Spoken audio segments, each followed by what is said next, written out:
Hi, everybody. Hello, happy Sovereign Sunday. Thank you for joining us today. Thank you for being here. We have a very special episode today. Yes, we do. Somebody's very special to both of us, really. We were having a little bit of technical difficulties right before we came on. That's why we're a few minutes late. And a little frazzled. And I'm a little bit worked up. So I'm just going to take a minute to drop into my breath so I can relax and reset, because that was a little stressful. All right. So maybe as a collective, as a community, we'll take a deep breath. Sure. Yeah, let's do it. Let's go. A big deep breath in. Release all of the tension and worry. I'm letting it all go. Worry about the technology working. Worry about Kale being a few minutes late. It's all in divine perfection. Everything's going to be perfect no matter what. All right. So let's maybe, I guess, just introduce the topic and talk about how you met Kale and why this topic is so important to us. Yes. So the topic today is our relationship with Mother Earth and nature. There he is. Our relationship with Mother Earth and nature, it's one of the most important relationships that we have. And I think it's one of the most neglected relationships, right? I mean, most people are focused on the fact that either they don't have a relationship or they're focused on their partner. And sometimes we have discussed on this show, we have discussed the ways that you can be negatively focused on your partner. And we've tried to talk about how to become balanced in your relationship with your romantic partner and with your children. With your families. But yeah. I think also we've talked a lot about our healing process and the plant medicines that have facilitated our healing. And one thing we haven't really talked about is how our relationship to the earth changed through that healing, through working with these sacred plants. So this is a really important topic that we haven't really gotten a chance to dive into, and we have the perfect person today to help us discuss. Do you want to talk about how you met Kale, or do you want to bring him on? What do you want to do? Yeah, well, I see he's still getting set up, so we're going to give him a minute, and I'm going to talk about how I met him. So back in December, I went to a men's retreat in Maui, part of the Sacred Sons offerings. And Kale was one of the facilitators at the retreat. And I just connected with him in such a beautiful way. I have such tremendous respect and admiration for him because of his connection to not just to the Divine Mother, but to the Divine Father. He really embodies balance of the masculine and feminine in a way that I've really only seen in a few other people, or I've only been able to recognize in a few other people in my life. And so I developed a man crush on him. And I was following him around Maui. Like a lost puppy? Yeah, yeah, this is like the brother I've always wanted. This is, in some ways, I also was like, there are things in him that I want my dad to embody, like fatherly. I wanted to be fathered by him in a way also. I'm not ashamed to admit. I see he's cracking up in the green room. I'm going to just bring him on. There's no reason to keep him from you any longer. I'm not going to be selfish. I'm going to share him with the world. Hey, my brother. Hey, how are you, brother? Oh, I'm so good. It's so good to see you. Yeah, thank you so much. That's quite the intro. So thank you for honoring me. I'm very happy, and thanks for having me here.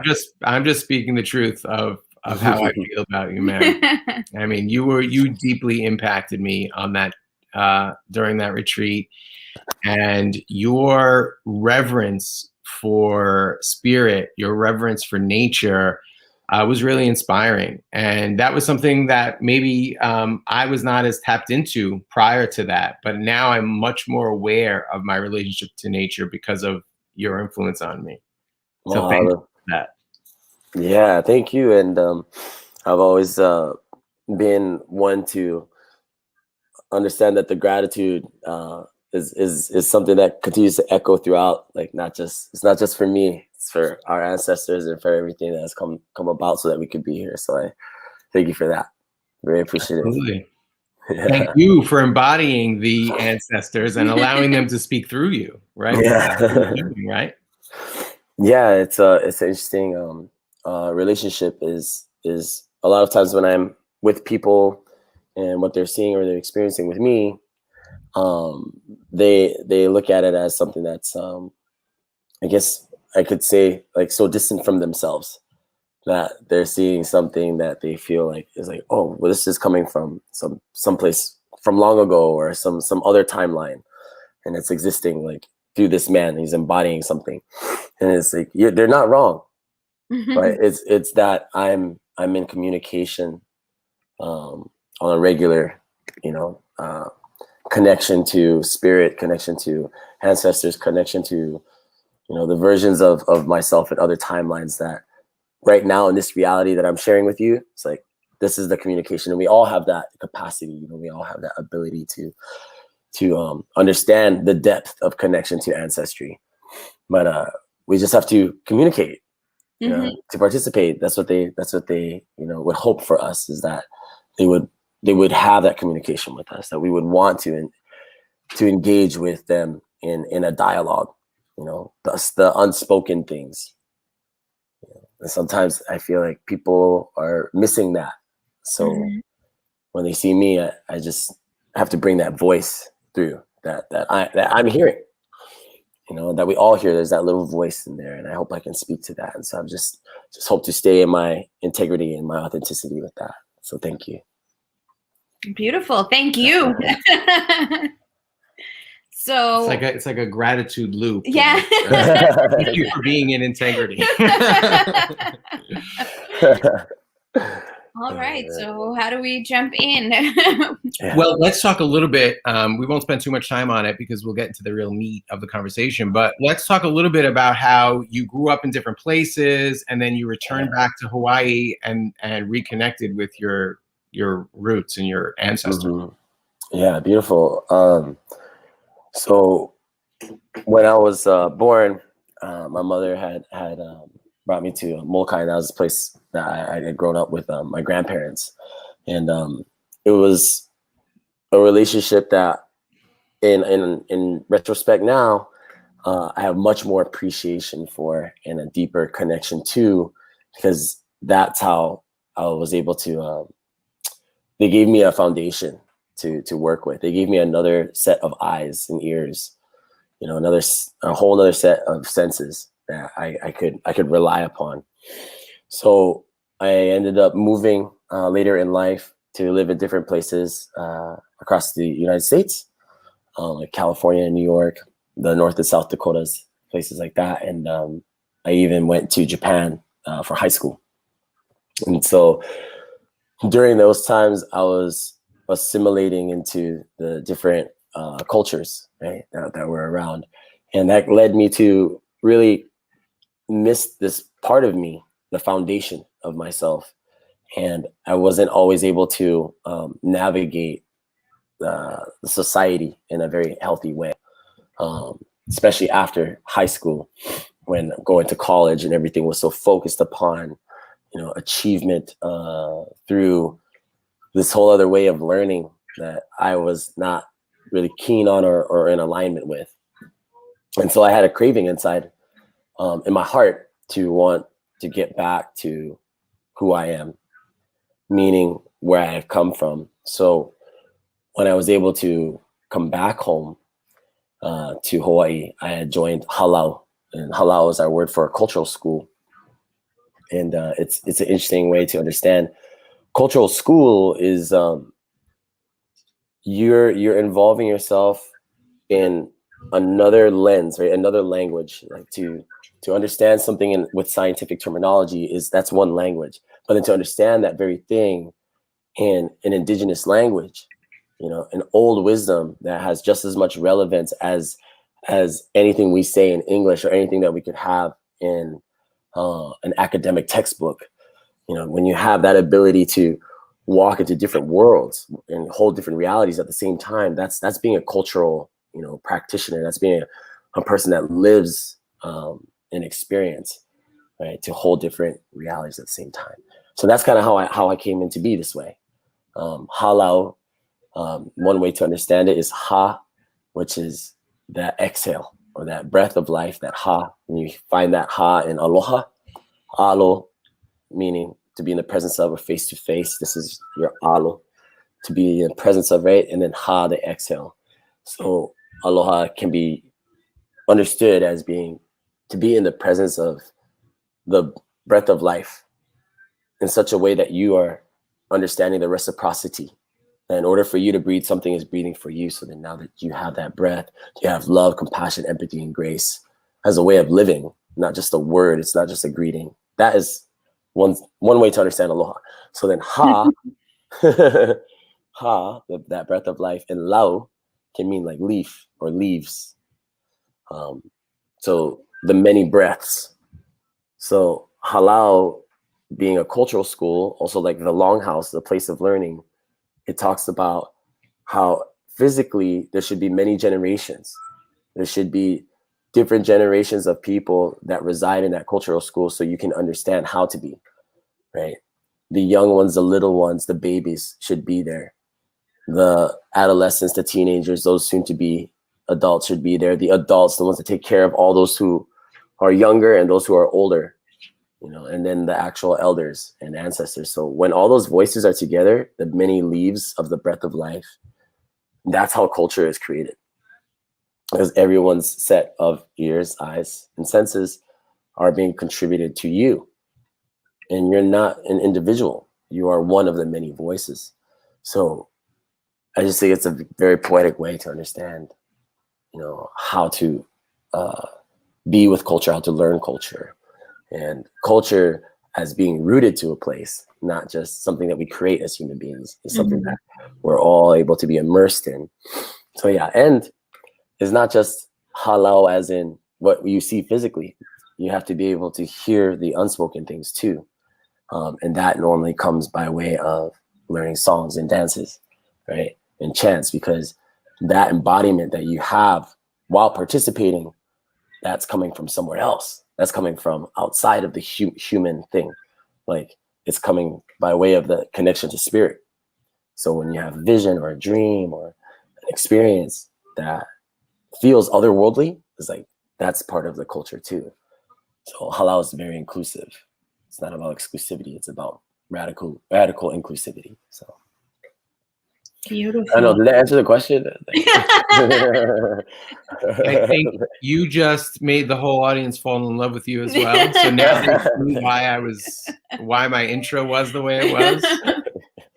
Folks, this is Kale. He just allows all of this to flow through him in such a generous way. And poetry. Yeah, mahalo natu puna. It's saying gratitude to those who've come before us. It's, in a way, it's saying like how I've been learning with my brothers. It's all glory to our teachers, all glory to the teacher. Yeah. Beautiful. Thank you. Thank you.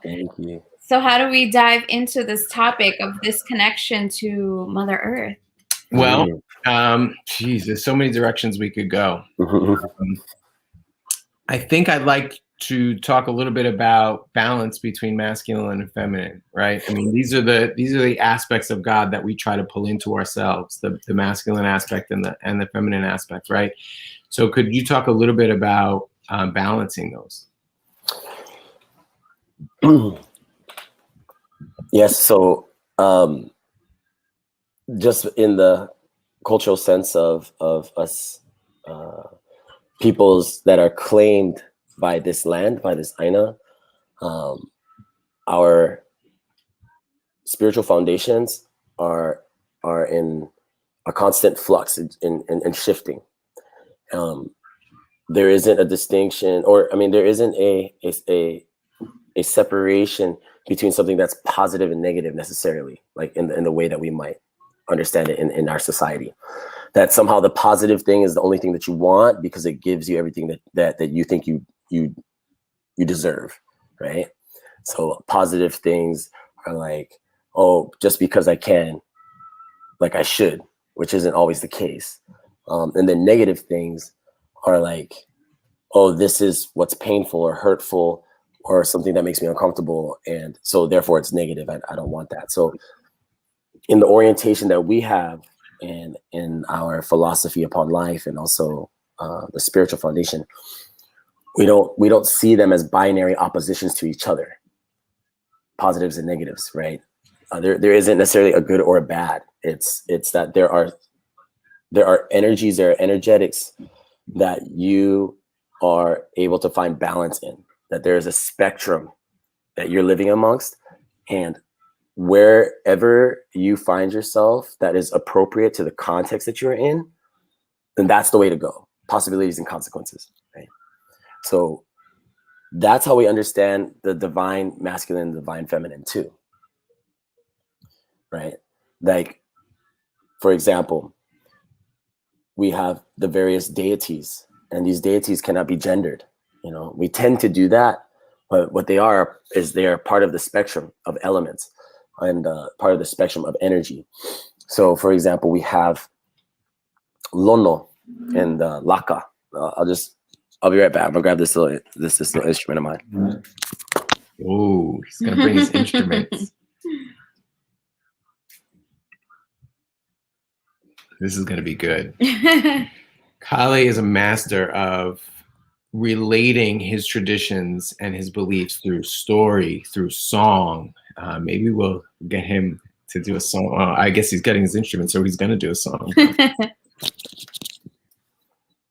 Okay, so this is an example.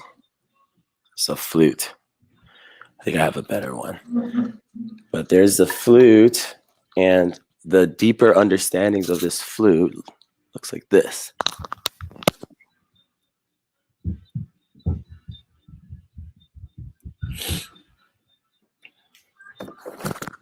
Here we go. You ready? Oh yeah, Danny, you recognize something like this? Yes, sir. Yes. Okay. Is that the nose flute? Yes, the nose flute. It's the nose flute. So when we're Kale guided me into building my own nose flute when I was in Maui. Yeah.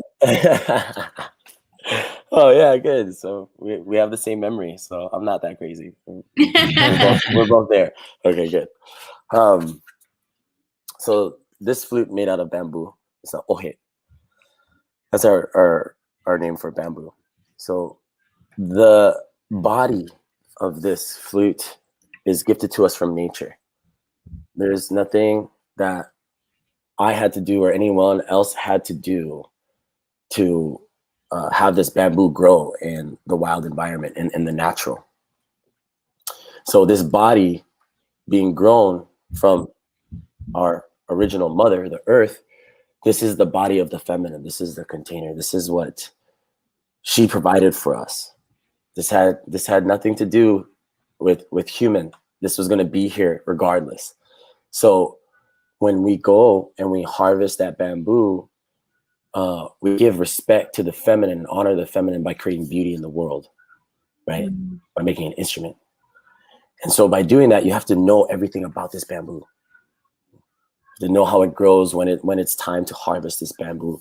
You have to know how the sound can be created, where to place these holes, these air holes, and these sounds, so it can make these sounds.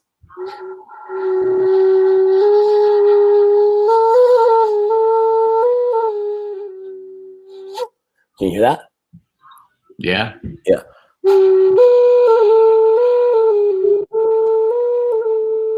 So that's the sound that is created by our way of courting this bamboo.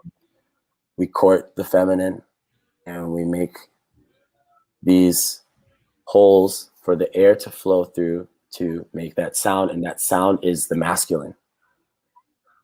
Okay, it's the masculine that is created after the feminine.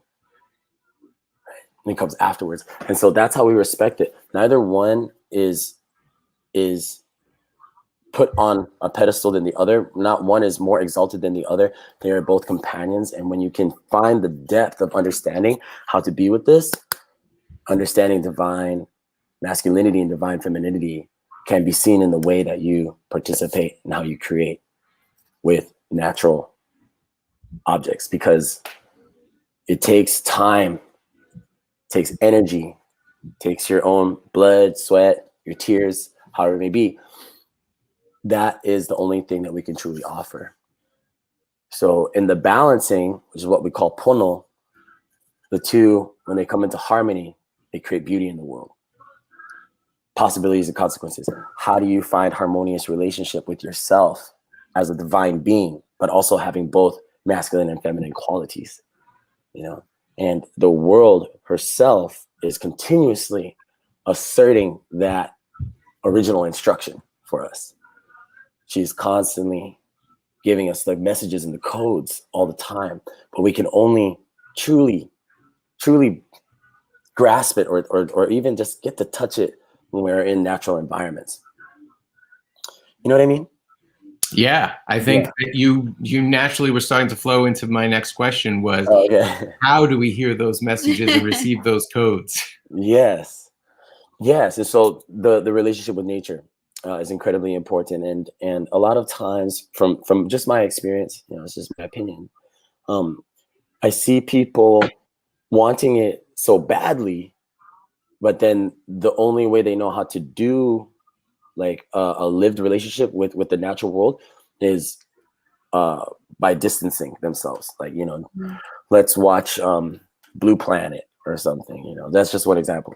I love that show, but it kind of creates a distortion in the psyche that like we get to have this intimate view of these environments and these plants, these animals, you know, these flora and these fauna, that we almost don't know how to appreciate them when they're right in front of us because we're seeing them all the time on a screen. So when people come to Maui, they will have an experience because Maui herself is just incredible. You know, she's an incredible aina, an incredible land, and people feel that power. But then if they're not in a lived relationship of how to be with places like that, then they will tend to think that it's for them. You see what I mean? That like somehow this power and everything is something that they have to have in their life. So then they want to stay and they want to create something here. But then they're not asking this land what this land is in need of. Mm-hmm. You know? And this is might sound a bit rude, but to be honest, it's like people come here, they find healing and they love this place, and now they want to open up their own yoga studio. How many yoga studios do we need? You know what I mean? Or you know, let's get another timeshare, let's get another resort, let's get another, you see what I mean? More. So I don't see that as being a lived relationship with the natural world. I see that as being a human-centered, selfish endeavor. You know, possibilities and consequences. Once again, what is the possibility of having another yoga retreat center? I don't know. More people come who want healing, and then they get what they want or what they feel like they deserve, and so then they take it and they leave. Just take it again. Mm-hmm. What are they leaving? What are they really knowing about Maui? So when you have a lived relationship with nature, whether it's Maui or anywhere else that you go, and you're finding that for yourself, you're finding that you come to these beautiful places and you're like, oh my gosh, this is really healing me. What are you healing from? What brought you here in the first place? Like, address those things so then when you're here, you can really see her for who she is. And that requires a lot of ability for you to release a lot of your own selfishness and come into a place of direct relationship with humbleness and allegiance and loyalty, you know, and honoring, like praising and grief too. So for example, coming to Maui, experiencing what you experienced, that's for you. No one can take that from you. But then what are you leaving behind? Are you recognizing that the history of this place, that the trees in the forest that you're seeing are not the original ones? That in some sense, all these are newer forests, right? But you wouldn't know that unless you went to the historical understanding and the depth that it requires to be here. How do you work with these plants? How do you work with these ecosystems? How do you, ford a river, hop rocks? How do you climb trees? All these kinds of things that they're risky, and that's what brings you into that living relationship. That not only can you see something for what it is in the moment that you're experiencing it, but you can see all the many layers of meaning, all the kauna, all the layers of the timelines that are coming through, which is just kind of what I was talking about culture in the beginning. Kind of tying that back in is, for my experience of being here, every time I see Maui, as I drive around, I see her beauty and I see her pains. I see the scars on her soul as much as I see her soul living so fully and enjoy the exuberance of being alive. I can praise that, but I can also grieve what is no longer there. And that keeps me in my humanity, my humanness. I can stay in contact with that. So I don't go crazy all the time. It's like the signs of a sane society is that not everyone's insane at once. So when I have my moments that I got to break down and just cry and let it out, I can do that because it keeps me intact. And I'm not trying to label it as being good or bad or positive or negative. I'm like, hey, this is here now. How do I have a relationship with this? Oh, this is my offering. I can praise, I can grieve this. I can have courage and I can still have sorrow. I hope I'm answering these questions. Yeah, I have a few reflections from Yes. what you were just saying. Mm-hmm. So a few weeks ago, I was in meditation, and as you know, Kale, we're trying to have a baby, and our audience obviously knows that as well. And I was speaking to Spirit, and Spirit asked me for an offering, and I was a little confused. I was like, when you're in meditation, that presence, what can I offer Spirit? There's nothing I have. Mm-hmm. Like you feel like, and then it hit me, service. That's what I can offer. And so what you're talking about is being of service, right? And service to other humans and service to nature as well, like learning how to climb the tree in the right way where it doesn't harm the tree, where it doesn't disturb the tree, learning how to harvest the bamboo at the right time so that it can repropagate itself. All of these things are doing it in those ways are our service to ultimately all of nature is also spirit. So when we serve man, when we serve nature, we're serving spirit as well. And it's part of that balance also of living in harmony with this land, right? We receive so much abundance. How are we in harmony with that? Like you said, are we just taking? Or what are we giving back? What are we learning? Or like you were saying, learning to harvest. How do you harvest in a way that honors the earth? How do you harvest in a way that honors the plants? And what you were talking about before, this balance, this duality. I was so excited because I'm reconnecting with my Aztec culture, and the main deity is Ometeo, which is two. The energy of two, and it's the energy of duality, the energy of the feminine and the masculine, and just like you were saying, that all creation stems from duality, and that all of duality is necessary, right? We need the light for the darkness, we need the darkness for the light. It's all a balance. And once you start to understand that, I a while back I went through this huge lesson of forgiveness, and I used to look at forgiveness as like, oh, I forgive this bad thing that happened, right?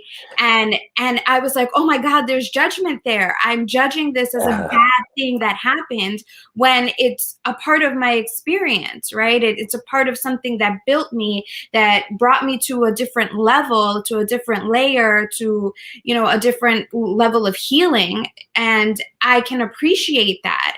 And so I can forgive the judgment I made of that experience, but there's nothing to forgive in that it's all part of the experience and it's necessary. If we lived in all joy and all happiness, what would that be? How would we know, right? We wouldn't know. And it's just like so many layers, but yeah. I know. But it is that like in the Aztec prayers, Ometeo is how we close our prayers or how we open them, because we're praying to all that is, to the duality of all that is. Yes, entirely. And I'm so grateful for both of you tying up a lot of things that I was saying in relation to your own experiences too, and how you see it, because it helps me understand what I'm trying to say as well. Like when I get to hear where you both are coming from and how you understand, that helps my experience. And that's one thing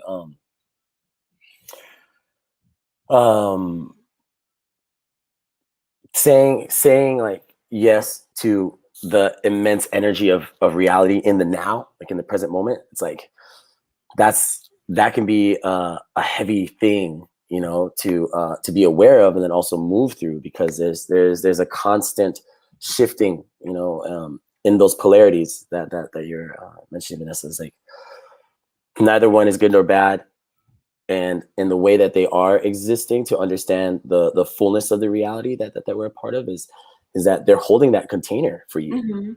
You know, there would be no light without the dark. There would be no day without the night. There would be, you know, no life without the death. Learning about something requires you to learn about how it dies too, as much as how it lives. And death is not a punishment for being alive, and it's not something that somehow is created as the inevitable consequence of being someone or something that resonates with life. It's the container of life. That's what death does. Death will create more life, because whatever is existing has to change and take another form. Energy can neither be destroyed nor created. It's continuously moving and transmuting and transforming, transfiguring. So death as a container for life, that's what we do as human beings. We create the compost. You know, we are the compost for other beings to continue to live, to be of service to them, like you were saying, Danny. Like, how do we bring ourselves to a place of composting, like versions of ourselves, old selves? How do we compost what we thought we knew that wasn't exactly what we thought or what we were told to know? And then now here we are, having this beautiful conversation. And it's to me, it's that when you know who you are at your death and you're not avoiding it, you can completely relax. And you can embody, you know, like your soul's purpose. Everyone has a soul project. Everyone.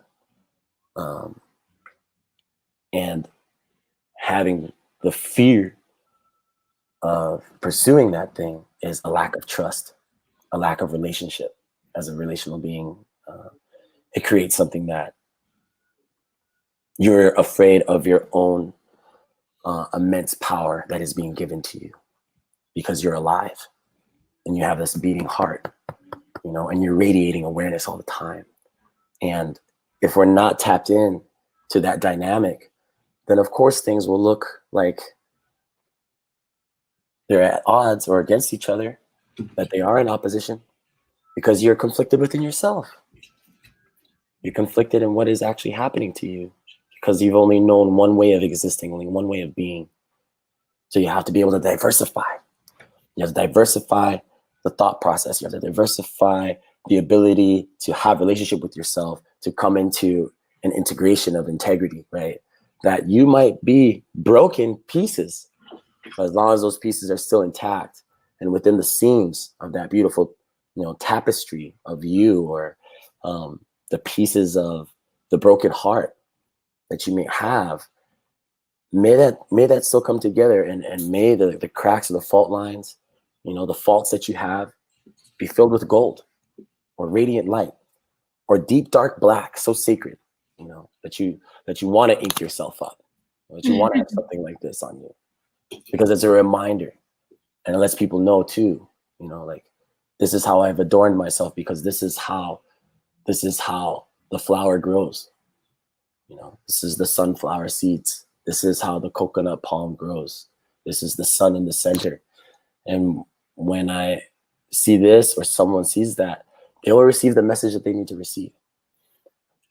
I am not afraid of who I am and where I need to be. And I see that my value and my worth is in the depth of my presence for everyone that is around me. And that's living, all living things, you know, plant, animal, mineral, all of them. They are witnessing as much as I am witnessing them. And that's a profound, steady gaze. But may we all be able to experience that. And this is something that I tell a lot of the men too, that we work with, you know, in these circles, in these containers, is that may you be burdened, you know, just enough so that you know that you're worthy of carrying something. Just enough so that you know that you are valuable, that you are valued, and that someone has given you a responsibility, that ability to respond, that the thing that you are carrying gives you that purpose to be driven, to be of service, but not so heavy and not so harsh and stern that it hinders you, or it blocks you, or it diminishes you, or makes you feel weighed down. No, may it be a beautiful burden. Just enough that you can feel that friction, just enough that you can feel that contact of another body, of another lineage, you know, the cultivation of another emergence of culture. May that be your beautiful burden, and carry it with pride, dignity. Continue to court the sacred with the beauty of your words and your actions. To look death in the face, not be afraid, and to have a relationship with that death, so you can become the compost of life. So, yeah. What were we talking about? I never want to interrupt you when you're going to those flows. Thank you. I mean, I feel like that's all I can say is thank you. Yeah, thank you. I mean, it's a beautiful thing to have conversation with you too, because I still remember your ceremony, the wedding day out here on Maui, and when I first met you, and the plant that you gave to me is still growing out there in the front of the house. And so yeah, we were talking about the offering, Danny, that you gave, yeah, you know, to be of service. And when you were telling that story, I was thinking maybe the pico that I had made for you when I was praying for you both, for, you know, the future little elder to come into your life one day, the ancient future, you know. Yeah. I was like, oh, did he have that pico, or did he offer that one up? But yeah, the prayer is still going, my brother, my sister, still. Thank boundless you. Boundless as all. Mm-hmm. Yeah, I mean, I think it's just so fascinating that I think when you get to a place of fully appreciating all things, it's almost like you said, the all that's left is to be of service. Yeah. And I had a very similar experience, and we've talked about this before, of arriving to Peru after doing so much healing work when we went to sit with Mother Ayahuasca. And that first thing that came through to me was like, oh, I'm here to be of service. Like, I ask nothing at this point. I don't need to ask for anything. And the more I find myself in service, the more abundance there is in my life. And it's just because there's that reciprocity, right? There's like, you just give and give, and Mother Earth just, you know, returns. And it's not that it returns, that's just the balance of it, right? We can't just say, oh, what am I going to take? What am I going to take? What am I going to take? Because there's no balance there. And it just flows so naturally when you just have that feeling of like, yeah, I'm to be of service. I want to be I want to be in gratitude, and everything is just beautiful and perfect. And it's just a little shift in that consciousness. It's not even a major, sometimes we think, oh, it's going to be a major shift when we talk about how do we increase that relationship with Mother Earth. Like you were saying, being present is really the main thing, right? Because Mother Earth is all around. We live in Brooklyn, you know, we when we're in Maui, it's like, oh my God, she's present everywhere and it's abundant. But we live in Brooklyn, and I see Mother Earth every single day. I experience Mother Earth every single day, and I'm in gratitude when the sun comes up, when the moon is out, when the trees outside are blowing, when the wind is smashing against our 5th floor window. It's like, this is Mother Earth. Thank you. Thank you for being here with your winds to blow away anything that no longer serves me. Like, yes, take it. Thank you. Thank you. Thank you. And it's amazing how I feel like that shift has happened. But I haven't had to change my life. I didn't have to move to Maui. I didn't have to move to Mexico. I am in Brooklyn in deep relationship with Mother Earth. Yes. And I think that for a long time, we had that expectation of, we have to move to the mountains somewhere to be in nature so that I can appreciate nature. And it's the most opposite thing. And I think it's going back to what you were saying before, people showing up to lands and feeling the healing and then saying, oh, I need to live here now, because otherwise I won't be in touch with it, or otherwise, you know, I won't be in relationship. And that's something that you carry deep in your heart, and not where you go and then you, like you said, and it creates an imbalance, because then we're just taking. And I'll confess that I had that feeling. We were getting ready to leave Maui. I was like, no, I don't want to leave. I want to stay here. And that's what Vanessa communicated. She was like, yeah, but you need to learn to appreciate the nature that's around you, even in Brooklyn. And honestly, I kind of have in some small, this is going to sound like a funny example, but I was laying in bed and we have the windows right here, and a pigeon, it was the first time it's ever happened, but a pigeon landed on the windowsill. And my first reaction was, get out of here, you rat with wings. And then I checked myself. I was like, wait a minute. That's some old thinking, like New Yorkers hating pigeons. And I was like, you know what? The way the pigeons are always lined up on top of the buildings, I was like, are they guardians?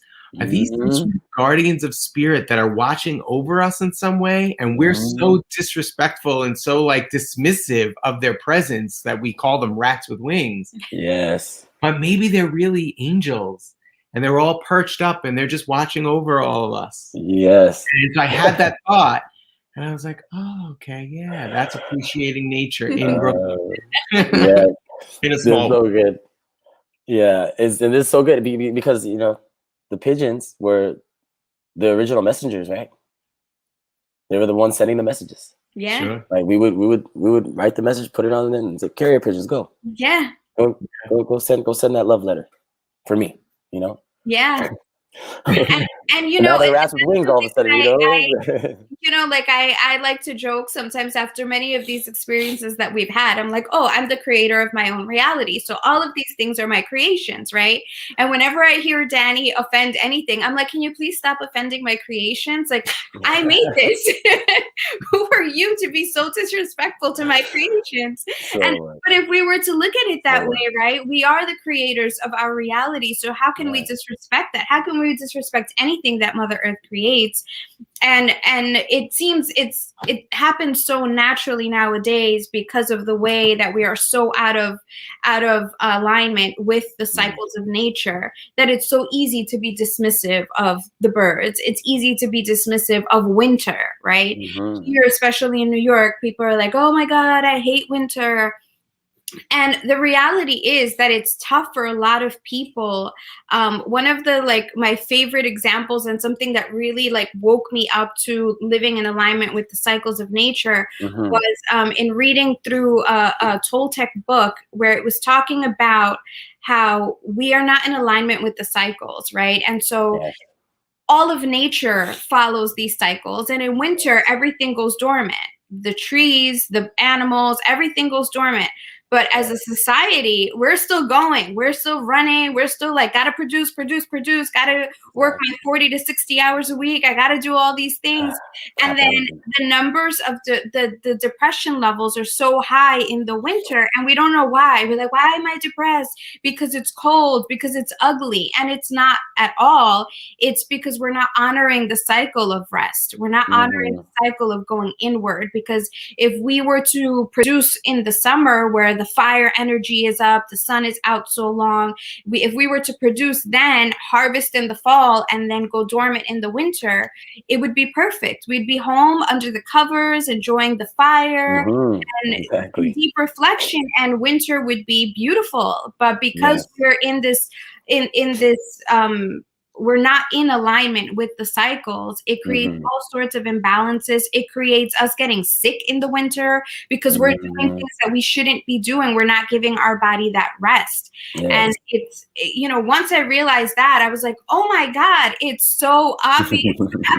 We have all these signs and we're just so blessed. Yeah.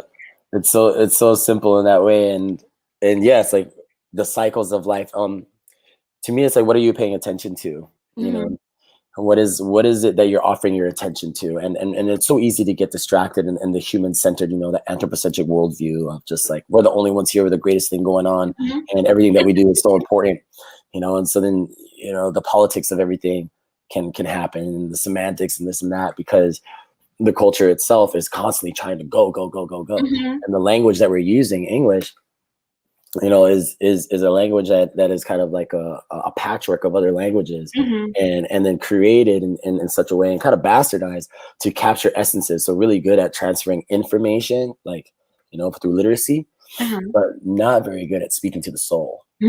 Not very good at speaking to the human heart, or to the human, or to the humanity of things, you know. And so when you look at our speaking and our talking, we have so much words for things that are like paper, you know, like document or like file, or, you know, all spreadsheet. Like there's so many words for that, you know, but then we don't have a word for like how, like in the places where you're at, is like, what is the word for snow that comes sideways and it happens during the dawn? You know, what's that word? Right. We don't have a word for that. Like, how about the word for, you know, this certain wind that has that comes from the north and has a certain fragrance and carries seeds, you know, to the land. Like, what about that word? You know, and in Hawaiian and in other indigenous languages, we have words for that. We have words because people are paying attention to what's important. Yeah. So they're seeing the personality, they're seeing the character of their elements wherever they're at. And so that they can witness the cycle, and then they'll see the cycle within them. Oh, this is a time for me to hibernate. This is a time for me to get a little bit more hermit and reclusive, and to gather around the hearth.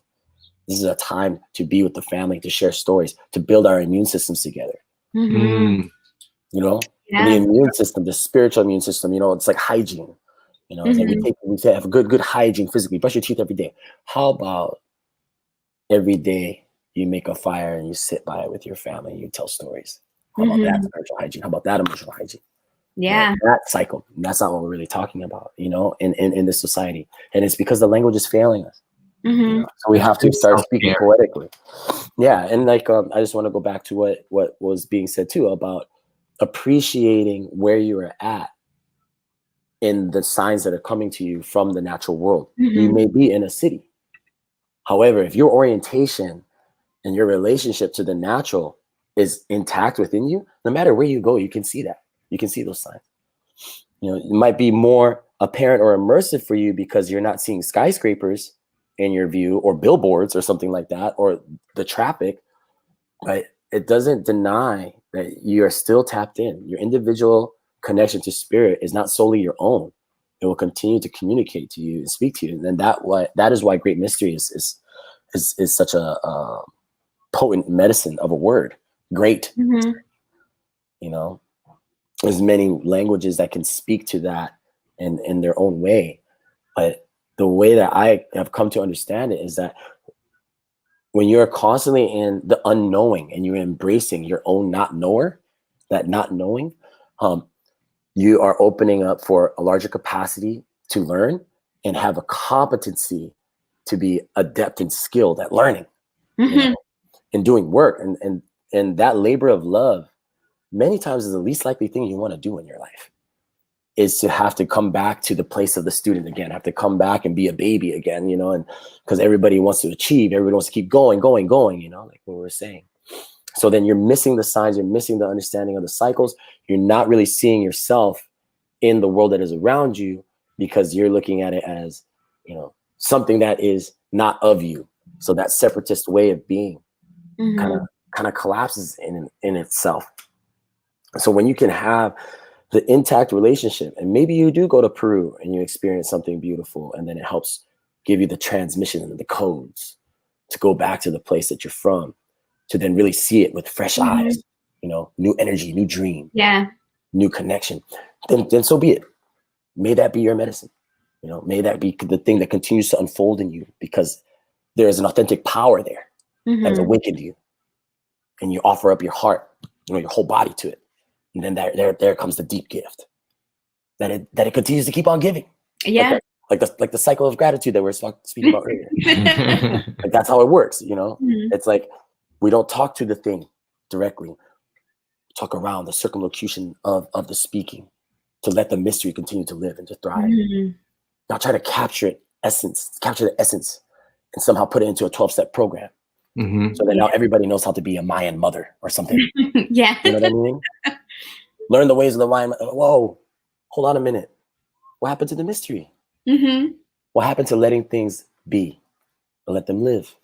Not everything has to be touched by our human hand or our human projection. Yeah. Things need to be left alone. Mechanism of control. Yes. And I think Sweet Pea made the comment earlier that capitalism, does Lokahi mean balance? Means unity. Unity. Yeah, capitalism is not in Lokahi, not in unity with the mother. And it's true. Well, I think what that is that impulse, right? To look for the silver bullet, the magic pill. I'm going to go to Maui, and if I feel healing there, well, now I have to move to Maui because I need to stay in this. It's a form of spiritual bypassing, really, because I don't want to come back to Brooklyn to face my life and balance myself here in the midst of all this, you know, traffic and buildings, like you said. But I just want to go and make it easy on myself. I'm going to move to Maui so that I can wake up in the beauty of nature every day. And I mean, it's easy to be balanced there. It's a lot in some ways. I'm not going to say that Maui doesn't have challenges. No. I mean, come stay with us in the jungle, you know, for a little bit. You'll realize, like, oh man, everything needs to be tended to. there's a lot of mold, and you know, the mother wants to continue to grow and to prosper, and it's raining and it's windy, and you're just like, oh man. So this is what it's like, you know what I mean? And you know, to what you were saying before about the language, you know, in learning a lot of the Mexica Nahuatl language, the words, like you said, there are a ton of words for the sun, right? And it's not just the sun. There's Tonatiuh, who is the literal sun, and then there's the energy of the waking sun, and the energy of the noon sun, and the energy of the sun that's going away at the end of the day. And the Aztecs honored the entire cycle. It was a battle that the sun was going through every single day, and they honored that cycle. And you know, a lot of times when we listen to some of these stories that are told now about them doing human sacrifices, and they were sacrificing because they were paying attention to these energies and honoring the energies, sacrificing their essence, not necessarily physical sacrificing, I'm going to kill somebody and throw it to the sun. It's all about honoring these energies, honoring the different cycles, and being of service. Like when we say I'm here to be of service, that doesn't mean I'm going to kill myself over to a particular energy, but I will die to the things that are not in alignment to that energy. Yes. And that's where the sacrifice comes in. And I think that when people who come out and have no concept of what that is, they're like, what are you what is the sacrifice that you're offering to these gods? And they're not gods, it's the energy. It's the energy of all that is, and now while the word teo is what they've translated to God, but it's literally energy. That's what all of these gods and deities are, just energies. Is the personification of the energy of the rising sun, of the wind from the west, of the wind from the north, and what the different energies, like you were talking about earlier.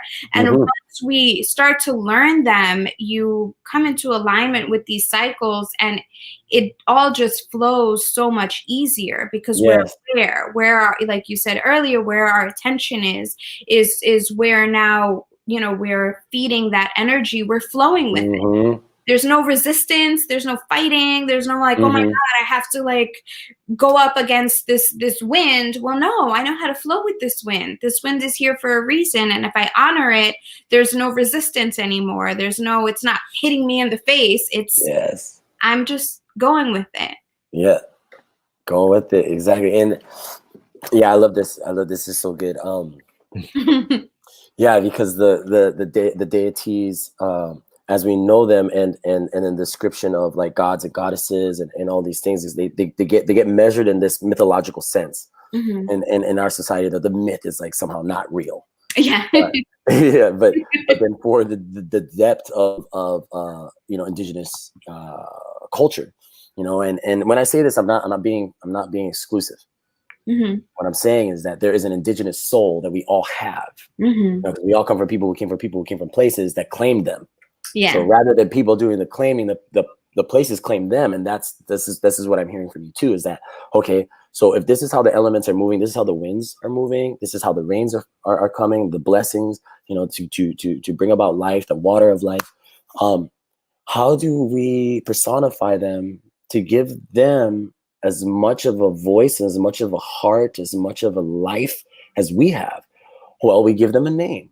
It's like when a child is born, you give them a name, or they tell you what their name is, because that is the little elder that is coming into your life now to teach you how to be a parent, how to be a grandparent, how to be a brother or sister or something like that.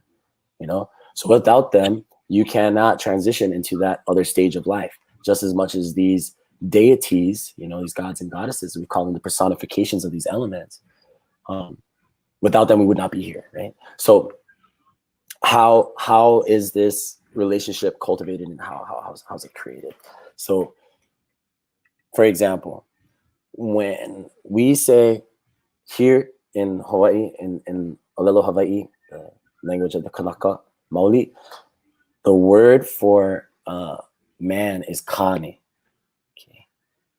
And that kane, meaning man, is also the name of a god or a personification of a masculine type energy, which we credit to being the sun.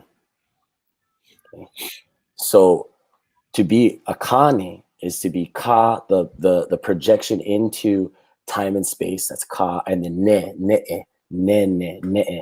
the thing that moves about, the thing that walks, the thing that journeys across, the thing that radiates.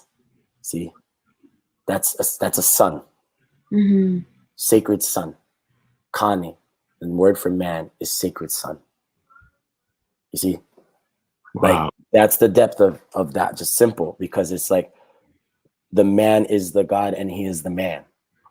Those realities can exist at the same time, and sometimes one of them needs to be called upon more than the other. And then also the relationship between being known as such thing helps you as a human to know that your word, your language, in the word there is life, and in the word there is death. You can take that to however many layers of meaning you need to, but there it is. Yeah.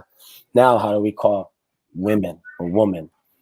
We have wahine, right? So wa, in our way of knowing time and era and epoch, age, that's wa. So one wa would be like the light and the dark were separated, you know, and then the resonance came across the land, and boom, life, you know, that's one age. And then the plants and the animals were created, and that's one age. And then humans stumbled their way in and forgot everything. Yeah, that's a wa. And then hine or hina, hine is of all things that are relative or relative to femininity, the moon. Mm. That's hina. We call the moon mahina.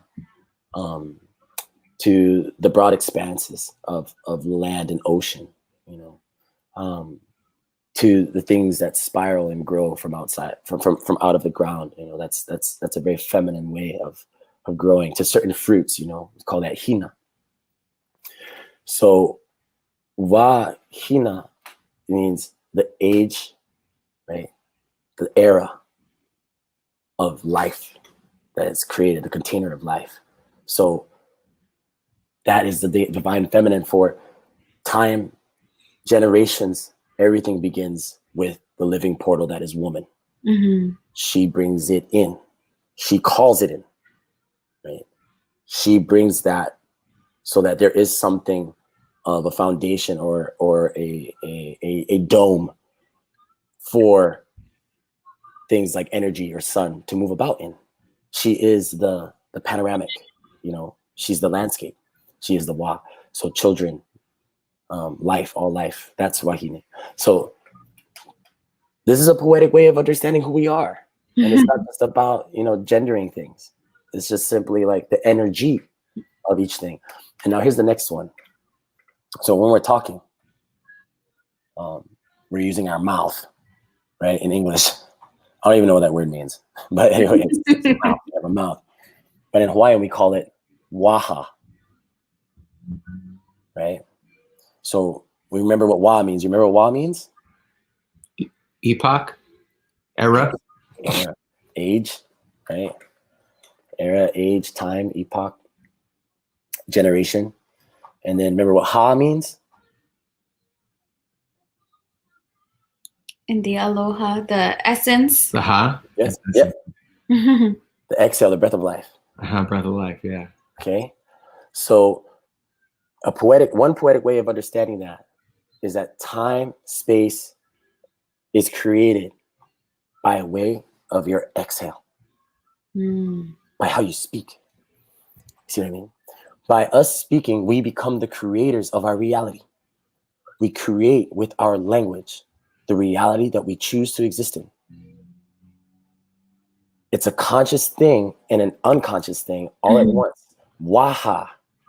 That is the word for our mouths, that we can create time and space by the way that we speak. In the word there is life, and in the word there is death. Wow. And in English, we're just like saying mouth, mouth, mouth, mouth, mouth. And what does that even mean? But when you have an indigenous understanding of mouth, now you start to say, oh, I should choose my words very carefully. They should be choice words. You know, what am I choosing to create into the reality by way that I speak? Who is listening? Someone is, always. You know? Yeah. So, yeah. And I think Wow. that goes back to being present, right? When we know what these words mean, when we are in understanding of those flows of life, we're more meticulous, we're more impeccable with what we say and what we do, because now there's intention behind it. Mm-hmm. That's what actually in the Bible, in the Christian tradition, they talk about the word. And the word is thought and intention. It's consciousness, and it's what's flowing. What consciousness is flowing out of your mouth, right? Yes, exactly. So here's another one too of the depth of understanding. And what I'm sharing here is just these are just downloads from our ancestors, okay?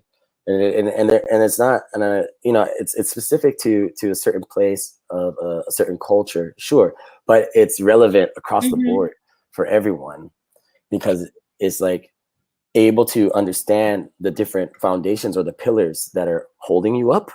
You know, that's where we get the words like patriarchy, matriarchy, right? Patri, matri.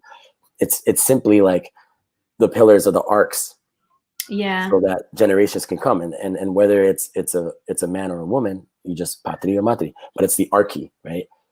Dome, the sky, like all those things, the different foundations. So when you can learn more languages, not just the ones that come from a similar Latin background, you know, but ones that are from a totally different language tree, you know, Yeah. like Hawaiian, or, you know, like Dakota, or, you know, Tagalog, or Swahili, or something, you know, Costa, you know, things like that. You come into this deeper understanding of yourself, because now you're functioning on not just one single island of knowledge, but you've got many islands. Mm-hmm. So this was the word for human being is kanaka. So kanaka, ka, that projection into the thing that goes into time and space, right? If I release an arrow from my bow, that is like ka, is it? Or I throw a spear, ka ihe. So this comes into, that was a very masculine way of describing this, but anyway, the projection into. And then naka means quivering or shaking, trembling. Right? Resonance. This is why I bring it up, because this is how I know how to speak. I receive what's being given to me, and then so from that action I have a reaction or a response based upon what's given. So ka naka, the projection into time, and quivering. So the quiverers is what we know ourselves as human beings. So why is that? The resonance, right? The vibration. Everything is vibrating with life, even on the subatomic level, right? The atoms, they're vibrating. They're constantly shifting from existence to non-existence, right? And that's just one way of understanding it in the language of, you know, the science that we have it in English.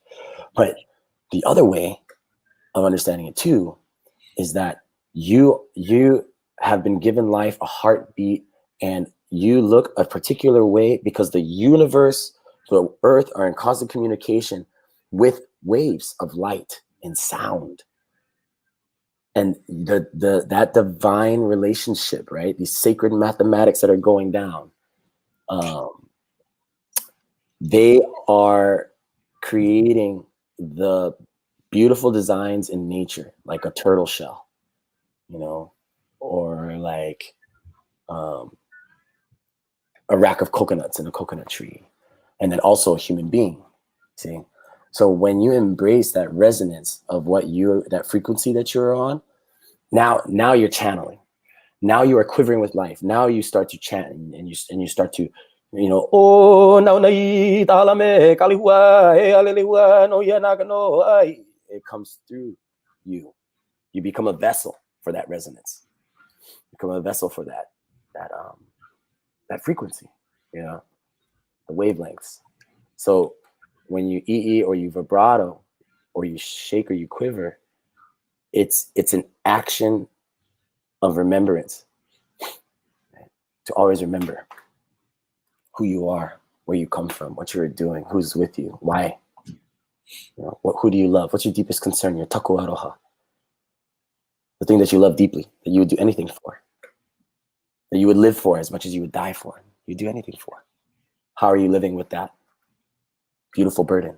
You know, how do you live in a way that this immense energy of reality can be in perfect harmony, continuously bloom within you as a person? Well, you gotta have a strong relationship with the natural world. You gotta have a strong relationship, you know, with the things that take care of you, plants and animals, minerals. So, I don't know. Original ancestors. Yeah, exactly. A multi-species ancestry, man. Yeah. Beautiful. Wow.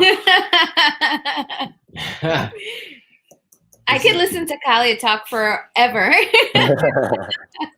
Yeah, and sometimes when I'm listening, I'm like putting pieces together, and I'm like, oh yeah, that's a good idea. That's a good, and all this stuff is like flowing through, and I'm like, I just have to meditate on this. I have to like I'm gonna watch this again.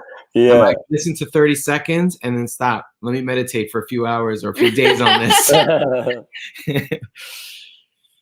Yeah, that's how it goes. I mean, Yeah, Daddy, like in the practice, like when we come together for the Sacred Sons, you know, and when you just look into each other's eyes, that steady gaze, and you really see someone, you know, the eyes to the window, you know, or the windows to the soul kind of thing, and then you see that there isn't a whole lot that's being spoken, but a lot is being exchanged. A lot of energy is being felt. A lot of transmissions are happening between you and that other man, you and that other person, you and that other kanlaka, you and that other living being, you as a resonant vessel with another vessel. The unspoken thing is just as important as the spoken one. And Yeah. words can only say so much anyway. Yeah. Sometimes we have to be very careful that even in the silence of something is just as precious and just as worthy and just as full of lessons and quality as it would be for someone to continuously talk like I do. It's kind of like, you know, come into that deep gaze again. You come into that deep gaze of yourself, you know. I forget that other phrase, but it's like as far as you look into the abyss, or as deep as you look into the abyss looks as deep into you, or something like that.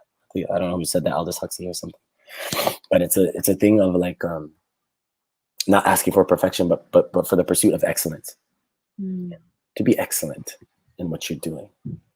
And to me, you can ask different people. You know, maybe life is a tragedy. Life is a comedy. You know, life is a thriller. You know, to me, life is a drama. It's a drama. It's not theatrics, but it's a drama. How are you so ready to just be in praise and exalt everything so lovingly and so full and so high? And then when are you ready to crumble and fall down? Get down to your knees and pray. Pray hard, you know, for everything, for all your relations and for yourself. You know, there's just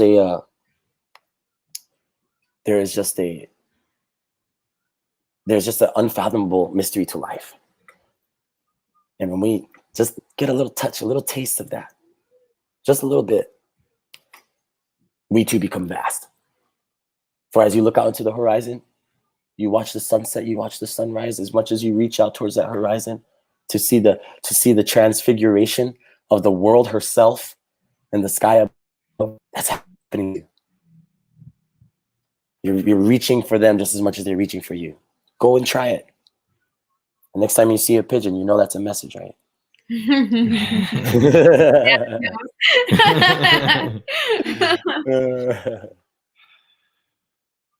Wow. Thank you so much. Mahalo, Tlasokamati. Thank you, thank you, thank you. Absolutely. It's an honor. And you both honor me.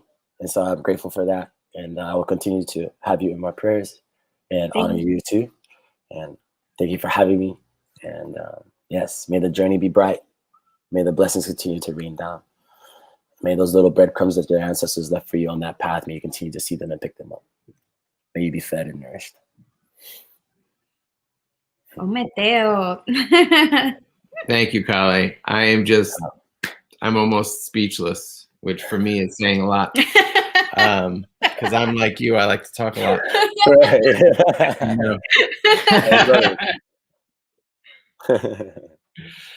Thank you so much for taking the time to spend with us on this beautiful Sunday. We appreciate you so much. I miss you. I can't wait for a hug. I'm going to see you in April at Convergence. Yeah. So it won't be too much longer. I miss you too, my brother. Thank you. So stoked to hear the good news.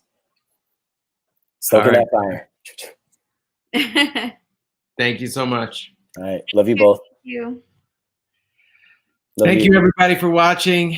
We really appreciate you spending this time with us every Sunday or every other Sunday. A little bit of housekeeping. If you're not already following us on social media, we're on all the big platforms, but in the wake of all the censorship that's going on, I don't really like to promote that too much. So we're also on minds.com and Float app, which are two free speech platforms. They don't sell your information and they don't censor, which are hugely important to us at Sovereign Lovestream. Odyssey is also like a YouTube alternative. Again, they don't do any censorship, so it's a these are real free speech platforms, not like some of these other apps like Parler that pretended to be free speech and then started censoring people. If you like what you are experiencing on the Lovestream and would be interested in supporting us on a monthly basis, check out our Patreon. We are offering lots of cool perks, including tarot readings from Vanessa and artwork, original artwork, and many other things. So if you want to check us out there, any little bit helps. Just kind of cover the cost of the streaming to the multiple platforms. We would really appreciate that. If you find some value in the show, that's really, for us, we're big about exchanges of energy. And if you find value from any content creator, whether it's us or anybody else, consider giving back. Consider exchanging some energy. And that can even be in the form of just sharing. Sure. You can also just share our videos, our content, and Absolutely. we would greatly appreciate it. Absolutely. We're just trying to get these messages out. And, and if that looks like a few dollars every month, we would be so gracious, so much gratitude and grateful if you would be willing to do that. So check us out on Patreon. I think that's it. Yeah. Thank you so much for joining us. We appreciate all of your comments, your presence. Thank you once again to Kale for being here and sharing so much beautiful wisdom, for channeling messages from the ancestors. And we hope you all spend some time today appreciating nature, appreciating Mother Earth, developing your relationship to Mother Earth. Thank you for being here and co-creating this experience with us and being here in this sacred conversation. Yeah, it's so great. Like, really, honestly, I definitely am going to go back and watch this again. And when Kale speaks, there's such intention and love that flows out of it. And a lot of times I'm listening to him and I'm like, not quite understanding what he's saying. Like, I'm like kind of getting it, but it's like, and I feel like if I go back and watch it again and just really meditate on it, like I'll get it again. Like I'll get the message deeper. That's the way I feel. So now imagine being in his presence and he's speaking that. It's really powerful. Yes, he's an amazing person, amazing human being, and we are extremely grateful to have had him on today. Yes, absolutely. And I'll keep gushing forever if we don't cut it off now. So thank you. Happy Sovereign Sunday. Happy Sovereign Sunday. See you in 2 weeks.